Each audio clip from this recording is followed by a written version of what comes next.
sikap. Kalau begitu, saya kagum pada orang itu.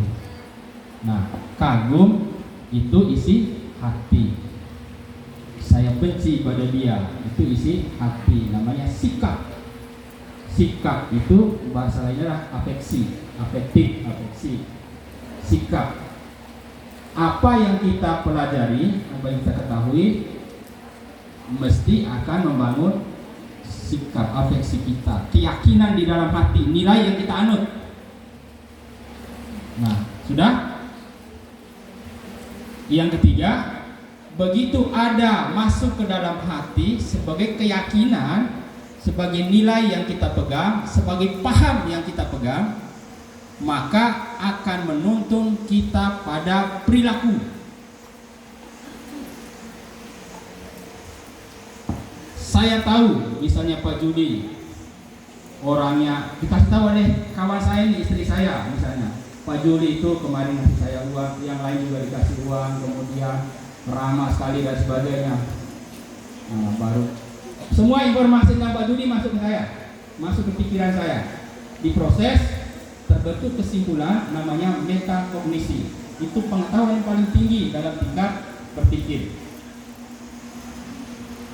Nah, masuklah di hati saya, oh ternyata Pak Juli ini saya suka, saya senang dengan beliau, saya simpati, benci, rindu, cinta dan sebagainya ada di hati, ada di sikap. Akhirnya karena pengetahuan saya tentang Pak Juli seperti itu, membangun sikap saya seperti ini, maka menuntun perilaku saya. Pergilah saya ke sana untuk cari muka, cium tangan, ngobrol, itu yang perilaku. Nah, perilaku. Paham itu? Disadari apa yang dilakukan selama ini, itu urutannya?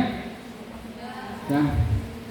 Datanglah tetangganya, anak putra ini bercita, woi ibunya PNS, guru, kemudian dia dokter ibunya, kemudian dia juga jualan.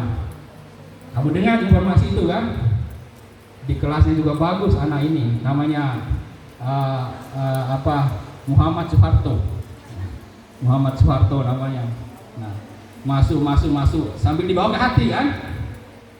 Orang bilang jangan masukkan ke hati, tidak bisa. Sesuatu yang diketahui itu mesti terbawa ke hati, terkirim dia otomatis dalam sistem saraf kita. Jangan dimasukkan ke hati, tidak bisa.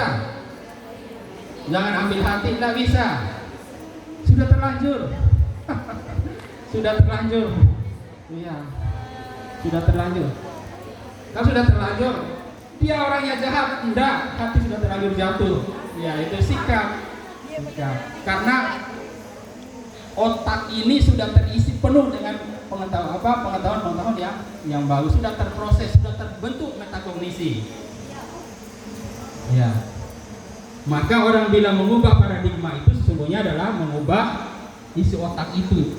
Dan penyimpanan di dalam long term memory itu susah dikembalikan.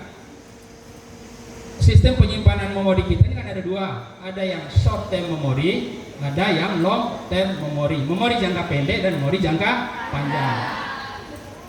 Kembali ke bahasa Arab tadi, mengapa harus diulang-ulang? Apa namanya? Murajaah.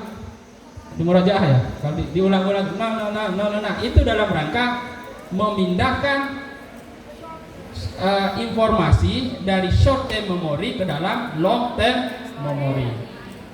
Nah, begitu memori itu sudah menyimpan kuat, maka agak lama kamu bisa mengeluarkan dari situ. Agak lama. Jadi semua informasi yang masuk itu kan akan berproses di otak.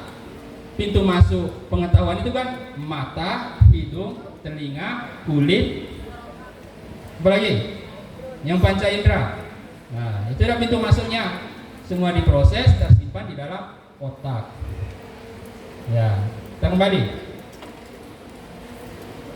Mendengar pengetahuannya masuk menjadi ke dalam hati, terbuat di dalam tindakan. Nah, jadi pendidikan itu adalah upaya sadar untuk memasukkan pengetahuan di dalam otak supaya, terus lanjutkan kalimatnya dari penjelasan tadi, dalam hati, setelah di hati menjadi perilaku yang menuntun untuk berperilaku. Nah, ketika kamu mengajar itu nanti, ya, mengajar atau membelajarkan bahasanya sekarang, itu tujuanmu adalah mengisi otaknya dengan apa tadi, supaya dia punya keyakinan tentang apa. Yang kedua, sikapnya, supaya dia berperilaku apa. Itu namanya tujuan yang dibilang di kurikulum tadi, upaya sadar itu.